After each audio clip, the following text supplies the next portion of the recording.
AN du 3 juillet 2001, subventionné à près d'1 demi-milliard. Chaque année, l'existence de cette structure aujourd'hui s'avère en incohérence totale avec les dispositions de la charte de la transition en plus d'être budgétivore. Le présent projet de loi consacre également la dévolution des attributions électorales au ministère en charge de l'administration du territoire comme c'était le cas auparavant. Cette réforme aura entre autres impact certain de renforcer notre processus électoral, des fortes influences politiques et rationaliser ses coûts par l'utilisation des structures administratives, renforcer notre contrôle souverain sur le processus électoral, limitant par la même occasion les influences étrangères. Pour le compte du ministère de l'Enseignement supérieur, de la Recherche et de l'Innovation, le Conseil a adopté 10 décrets portant approbation des statuts des institutions d'enseignement supérieur et de recherche. Pour de plus amples informations, j'invite ici le ministre Adjima Tchombiano. Le Conseil des ministres du jour a adopté 10 rapports relatifs à 10 décrets portant sur les statuts de 10 institutions d'enseignement supérieur et de recherche.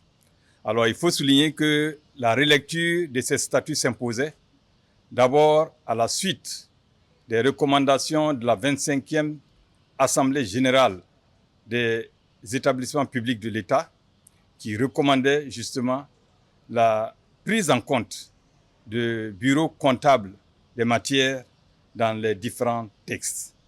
Mais en plus de cela, nous avons procédé également à une étude diagnostique. Et cette évaluation a relevé un certain nombre de difficultés en termes de fonctionnement, mais surtout d'efficacité au niveau de ces ISR, au nombre desquels nous avons noté des disparités d'une ISR à une autre. C'est notamment la question du nombre des membres du conseil d'administration, mais c'est aussi la question du nombre des vice-présidences au sein de chaque université.